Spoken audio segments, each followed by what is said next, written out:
जय हिंद दोस्तों, स्वागत है आपका मेरे इस सक्सेस मंत्रा वाले चैनल में। दोस्तों, आज मैं भारतीय संविधान का एक बहुत ही महत्वपूर्ण टॉपिक महान्यायवादी और महाधिवक्ता लेकर आपके समक्ष प्रस्तुत हूं।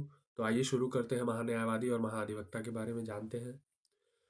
भारतीय संविधान के अनुच्छेद 76 में भारत के महान्यायवादी अटॉर्नी जनरल ऑफ इंडिया का उल्लेख किया गया है। यह भारत सरकार का प्रथम विधिक अधिकारी होता है।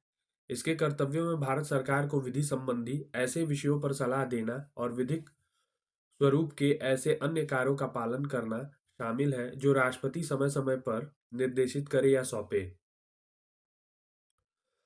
अनुच्छेद 76(1) के अनुसार उच्चतम न्यायालय के न्यायाधीश की योग्यता रखने वाले व्यक्ति को राष्ट्रपति महान्यायवादी पद पर नियुक्त करता है। ध्यान दीजिएगा, अनुच्छेद 76(1) के अनुसार उच्चतम न्यायालय के न्यायाधीश की योग्यता जो रखता होगा वही व्यक्ति राष्ट्रपति महान्यायवादी पद पर नियुक्त करता है। उसी आदमी को राष्ट्रपति कहाँ नियुक्त करता है? महान्यायवादी पद पर नियुक्त करता है। महान्यायवादी राष्ट्रपति के प्रसाद पर्यंत पद धारण करता है और ऐसा पारिश्रमिक प्राप्त करता है जो राष्ट्रपति निर्धारित करे, किंतु वह न तो सरकार का पूर्णकालिक विधिक परामर्शी है और न ही सरकारी सेवक। महान्यायवादी को भारत के राज्य क्षेत्र के सभी न्यायालयों में सुनवाई का अधिकार है। महान्यायवादी की सहायता के लिए एक सॉलिसिटर जनरल और अतिरिक्त सॉलिसिटर जनरल होते हैं। भारत का महान्यायवादी संसद का सदस्य नहीं होता है। Very important line.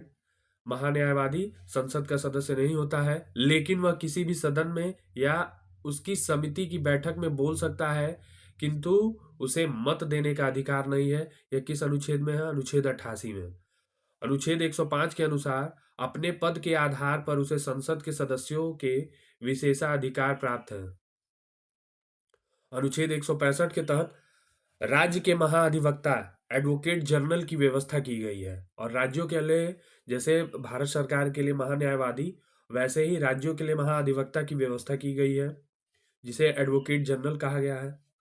यह राज्य का सर्वोच्च विधिक अधिकारी होता है।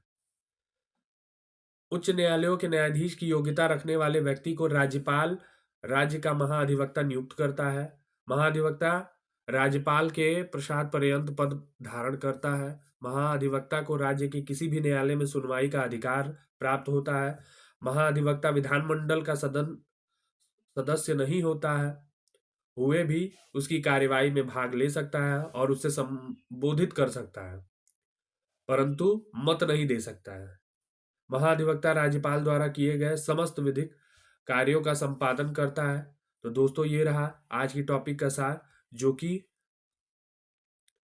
महान्यायवादी और महाधिवक्ता से संबंधित था।